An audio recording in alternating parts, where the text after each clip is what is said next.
Jambo na karibu katika taarifa zetu za habari za mchana wa leo, ikiwa ni tarehe 17 mwezi wa 7 mwaka wa 2026. Wapendwa wasikilizaji na watazamaji, kama itakuwa ni mara yako ya kwanza kufuatilia habari kupitia Congo Post News, hakikisha una subscribe, like, comment na kushare, na kwa lugha nyingine banasema unajiabone na comment vile vile una partage. Basi mpendwa msikilizaji na mtazamaji, acha tuseme asante kwa kuendelea kuchagua Congo Post News kama kituo chako chema na bora cha matangazo. Unaweza kutuandikia kwa namba ambayo inaendelea hapo kwenye video na ukatupatia maoni yako, au ukatujuza unaendelea kutufuatilia ukiwa sehemu gani, na hapo unaweza kutupatia maoni yako aiza mapendekezo yako. Basi acha tuanze taarifa yetu ya habari za mchana wa leo, ambapo tuongelea matukio mbalimbali kutoka mashariki mwa DRC, hususan habari za vita vinavyoendelea kati ya waasi wa M23 na makundi ya wazalendo wanaoungwa mkono na jeshi la serikali ya Jamhuri ya Kidemokrasia ya Kongo, vile vile kumwisho habari tutakunga moja kwa moja na habari za kimataifa. Karibu. Tuanze na habari kutoka mashariki mwa DRC, ambapo mapigano makali yameripotiwa kati ya jeshi la Jamhuri ya Kidemokrasia ya Kongo FARDC na waasi wa kundi la ADF katika usiku wa kuamkia Alhamisi ndani ya eneo la Mombasa mkoani Ituri. Kwa mujibu wa vyanzo vya eneo hilo, mapigano hayo yalitokea katika eneo la uchimbaji wa madini wa Tepe lililopo takriban saa 2 za kutembea kwa miguu kutoka Pangoi. Eneo hilo limekuwa likabiliwa na changamoto za kiusalama kutokana na uwepo makundi yenye silaha. Taarifa zinaweza kuwa wakati wa operesheni hiyo wanajeshi wa FARDC walifanikiwa kuiangusha ndege ndogo isiyo na rubani maarufu kama droni, ambayo ilidaiwa kuwa ilikuwa ikitumiwa na waasi wa ADF kufuatilia mienendo ya raia pamoja na vikosi vya usalama katika maeneo hayo. Wakati huo mtetezi wa haki za kibinadamu Zefani Kataliko ametoa wito kwa viongozi wa kijeshi na wa mkoa wa Ituri kuendelea na operation dhidi ya makundi ya waasi wa ADF. Anasema kuna dalili kwamba waasi hao wanajaribu kuanzisha ngome mpya katika eneo lenye shughuli nyingi za uchimbaji wa madini. Amesitiza umuhimu wa kuimarishwa kwa ulinzi katika misitu ya Makeke na Mambembe, ambako taarifa kutoka kwa wananchi zinaonyesha kuwepo kwa mienendo inayotia shaka ya wapiganaji au waasi wa ADF. Hadi sasa jeshi halijatoa taarifa rasmi kuhusu idadi ya waliouawa au kujeruhiwa wakati wa mapigano hayo. Hata hivyo, hali ya tahadhari inaendelea huku vikosi vya usalama vikiongeza doria na operations za kuwasaka waasi katika maeneo yanayozunguka Mombasa. Wananchi wametakiwa kuendelea kushirikiana na vyombo vya usalama kwa kutoa taarifa kuhusu shughuli zozote zinazoweza kuhatarisha usalama wa jamii.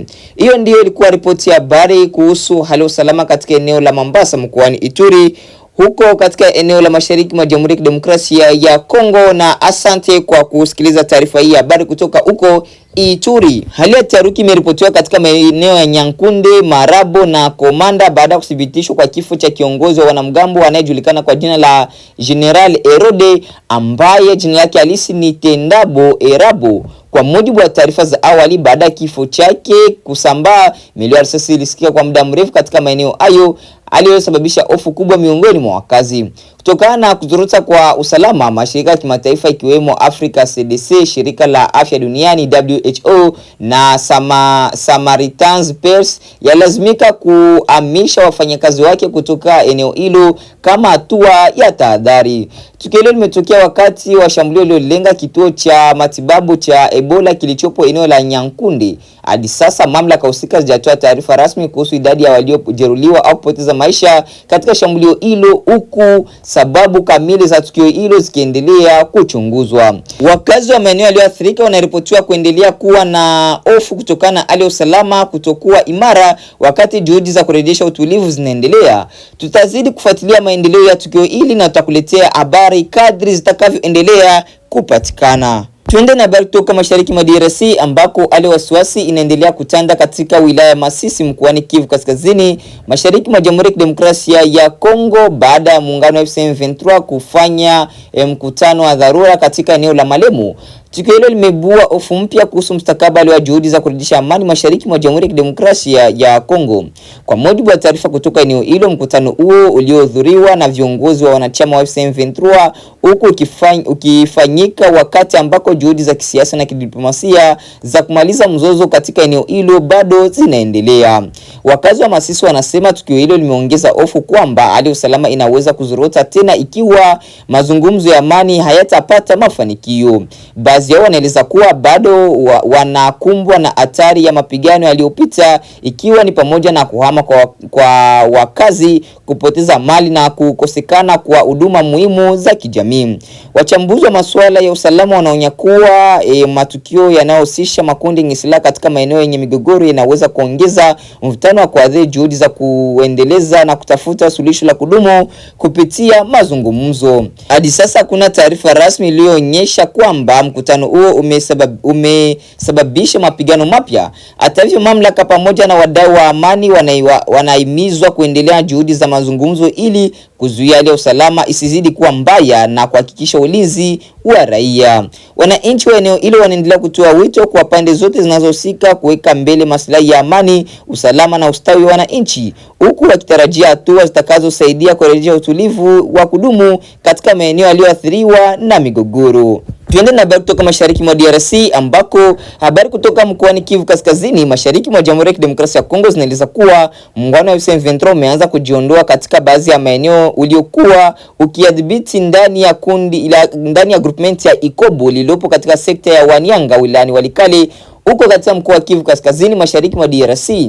Kwa mujibu wa vyanzo eneo hilo, wapiganaji wa M23 wameondoka katika vijiji vya Bleusa, Kateku, Bukumbirwa na Rusamambu. Hatua hiyo imeibua maswali mengi miongoni mwa wananchi na wachambuzi wa masuala ya usalama ambao wanajaribu kufahamu sababu halisi za mabadiliko hayo. Ingawa baadhi ya wakazi walitarajia kuwa kuondoka kwa wapiganaji au kungeashiria kupunguka kwa mapigano, wachambuzi wengi wanaona kuwa hatua hiyo ni kama mkakati wa kijeshi au kubadili maeneo ya operation badala ya ishara ya kumalizika kwa vita.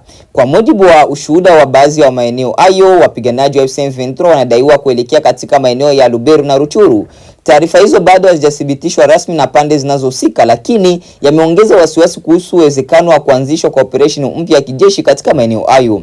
Kutokana na hali hiyo, wananchi wanaendelea kuishi kwa tahadhari huku wakihofia kuzuka kwa mapigano mapya ambayo yanaweza kusababisha adhari zaidi kwa usalama wa raia na hali ya kibinadamu katika eneo hilo. Hadi sasa mamlaka ya serikali ya Jamhuri ya Kidemokrasia ya Kongo pamoja na viongozi wa M23 hawajatoa taarifa rasmi kuhusu sababu za kujiondoa kwa waasi katika eneo hilo au mipango yao ambayo itafuata. Wakati huo mashirika ya kibinadamu yanaendelea kufuatilia kwa karibu hali ya usalama ili kutathmini mahitaji ya wananchi walioathiriwa na vita.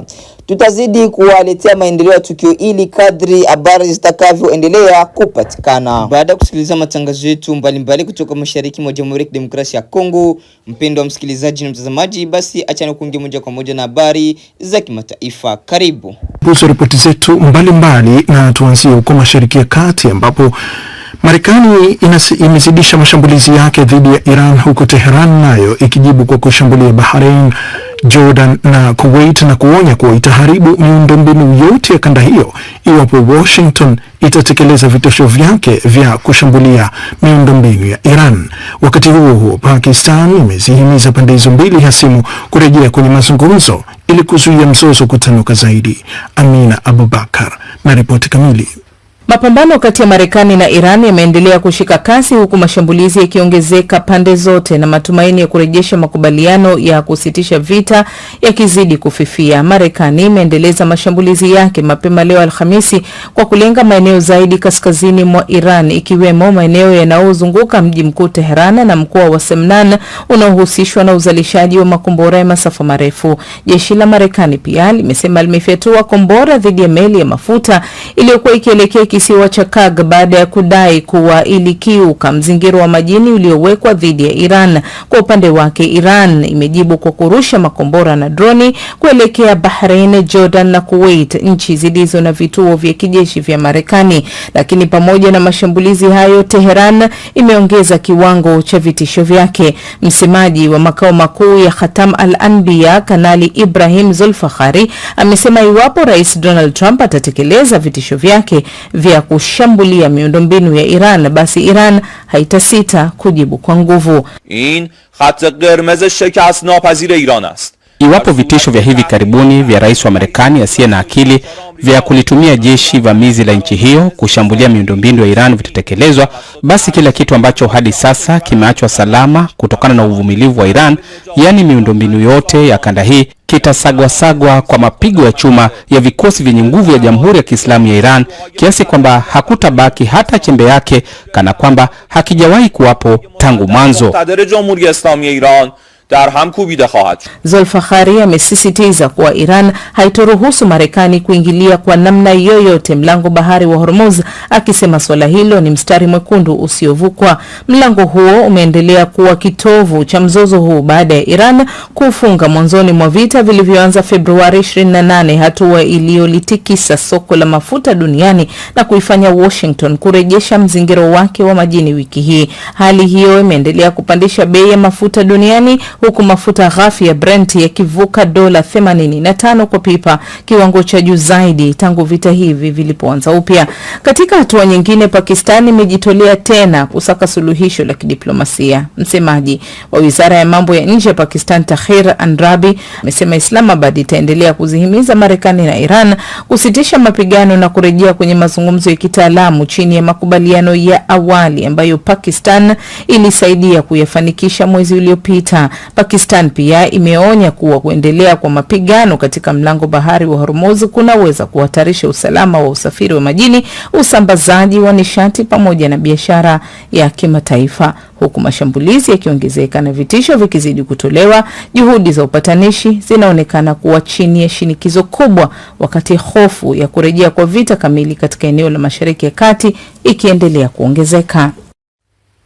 Ni ripoti yake Amina Abubakar hiyo. Tukiachana na mzozo huo, tuangazie mzozo mwingine na ulioko Ulaya sasa, ambapo mzozo wa vita kati ya Ukraine na Urusi unazidi kuchukua sura mbaya, mashambulizi makali ya kila upande. Hivi leo jeshi la Ukraine limesema limeshambulia meli 6 za kijeshi za Urusi na boti 2 katika Bahari Nyeusi na Azov, wakati Urusi ikiushambulia kwa makombora mji mkuu Kiev na kusababisha moto na watu 2 kupoteza maisha. Saumu Masimba amefuatilia yaliyojiri kwenye vita hiyo na kutuandalia ripoti ifuatayo. Kampeni za kijeshi zimepamba moto kwa kila upande. Ukraine inasema inataka kuizuia Urusi kutengeneza mapato yanayotokana na rasilimali ya mafuta ambayo inaamini Moscow imekuwa ikiyatumia kujiimarisha kijeshi katika vita vya miaka 4 dhidi ya Ukraine. Tayari maelfu ya Ukraine wamekwisha uliwa na mashambulizi ya Urusi mpaka sasa katika maeneo yanayokabiliwa na mashambulizi ya kusini mashariki mwa Ukraine. Lakini kila upande unadai mashambulizi yao hayawalengi raia. Mkuu wa majeshi ya Ukraine amesema meli 6 na boti 2 za Urusi zimeshambuliwa kwenye Bahari Nyeusi na Bahari ya Azov usiku wa kuamkia leo. Imeelezwa kwamba meli hizo zimekuwa zikitumiwa kusafirisha mafuta ya Urusi licha ya Moscow kukabiliwa na vikwazo vya kimataifa. Lakini pia meli hizo zinatumiwa kupeleka mafuta kwa jeshi la Urusi. Na katika hali inayoonyesha Ukraine imeimarisha kampeni yake ya kijeshi dhidi ya Urusi, mikoa isiyopungua 3 ya Urusi imeshambuliwa usiku wa kuamkia leo kwa droni na maroketi na vifo vimeripotiwa. Mkoa wa Yaroslav ulioko kilomita 250 kutoka mji mkuu Moscow na ambako kinapatikana kituo cha kusafisha mafuta ni miongoni mwa iliyoshambuliwa mara kadhaa, kwa mujibu wa gavana Mikhail Yevrarev, na huko mtu mmoja ameuliwa na 4 kujeruhiwa. Mkoa mwingine ni Saratov ambako kuna kambi ya jeshi la anga la Urusi. Ukraine imeshambulia na kusababisha vifo na majeruhi. Mhandisi mwandamizi wa Urusi aliyekuwa akisimamia kinu kikubwa cha nyuklia cha Zaporizhia kinachodhibitiwa na Urusi naye pia ameuliwa kwenye mashambulizi ya Ukraine, kwa mujibu wa mamlaka za Moscow. Urusi nayo imefanya mashambulizi kadhaa yakilenga maeneo mbalimbali ya Ukraine. Wizara ya Ulinzi mjini Moscow imesema vikosi vyake vimeshambulia maeneo ya kijeshi na viwanda vya Ukraine mjini Kiev, sambamba na miundombinu ya bandari na meli katika miji ya Odessa na Pivdeni. Kwa mujibu wa Urusi, viwanda vilivyoshambuliwa mjini Kiev vinatumika kuzalisha na kuhifadhi droni zinazoweza kushambulia masafa ya kati na mbali. Kampuni ya reli ya Ukraine imekiri kwamba hali ya usalama imedhoofika katika bandari kutokana na mashambulizi ya adui yanayolenga miundombinu ya bandari.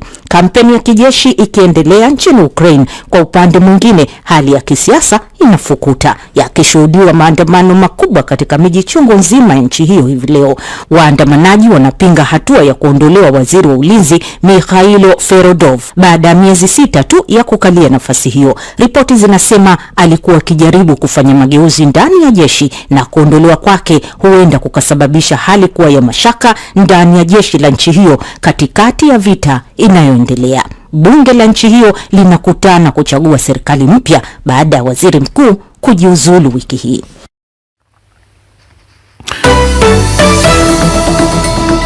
DW tunavuma kwa kishindo. Na tuelekea huko Uganda ambapo raia wa nchi hiyo waliorudishwa nyumbani na serikali kutokea nchini Afrika Kusini wanashawishiwa kujiunga na jeshi la nchi hiyo. Tangu waliporudi nchini mwao, raia hao wamekuwa wakishiriki mafunzo maalum ya kuwatayarisha kwa maisha mapya baada ya kutoka nyumbani kwa miaka kadhaa. Suala hilo limezusha ukosoaji kutoka baadhi ya makundi yanayoituhumu serikali kuwateka nyara watu hao. Kutoka Kampala, mwandishi wetu Lubega Emmanuel ametuandalia ripoti ifuatayo. Mara tu walipowasili kwenye uwanja wa ndege, raia hao wapatao 1030 wakiwemo watoto 31 walipelekwa kwenye kituo cha mafunzo cha uongozi cha Changwanzi nje kabisa ya mji mkuu wa Kampala. Kwa muda wa zaidi ya wiki 2 sasa, wamekuwa wakishiriki mafunzo maalum yanayolengwa kuwezesha kujenga uzoefu wa kuishi nchini mwao baada ya kukaa Afrika Kusini kwa muda mrefu. Maafisa wa ngazi za juu wa serikali wamewatembelea watu hao wakiwa katika mafunzo na kuwahamasisha kuyakubali maisha mapya nchini mwao na la msingi kuhakikisha kuwa wanapata ajira za kujikimu. Mojawapo ya mapendekezo kwao yaliyotolewa na waziri wa jinsia na maendeleo ya kijamii wa Uganda, Luteni Jenerali Henry Tumukunde, wakijiunga na jeshi la taifa, itakuwa njia rahisi kwa raia hao ambao wengi wana ujuzi na stadi mbalimbali kurejelea maisha ya kawaida. Many of them are drivers and I think the army wouldn't mind having professional drivers. So we shall discuss with General Kainerugaba.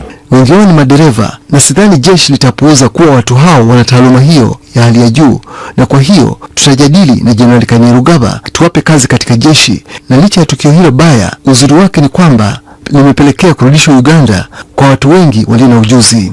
It is returning very many people to Uganda who have skills. Jenerali Tumukunde amewakumbusha raia hao kwamba mkuu wa majeshi Jenerali Muhoozi Kainerugaba ndiye alifanya juhudi kubwa kusafirisha kurudi nchini, na akatoa agizo wapate mafunzo hayo maalum yanayolenga kurejesha si tu uzalendo wao lakini pia kujikimu kimaisha. Umma una mtazamo mchanganyiko kuhusu pendekezo la watu hao kujiunga na jeshi la taifa, ijapokuwa inadaiwa kwamba baadhi yao tayari nani. Hapo ndipo tunapohitimisha matangazo yetu ya habari ya mchana wa leo, ikiwa ni tarehe 17 mwezi wa 7 mwaka 2026. Basi mpendwa msikilizaji na mtazamaji, tukutane katika taarifa yetu ya habari za jioni, na hapo mtapata kufahamu nini kinachoendelea pembe zote za mashariki mwa DRC na pembe zote za dunia. Asante.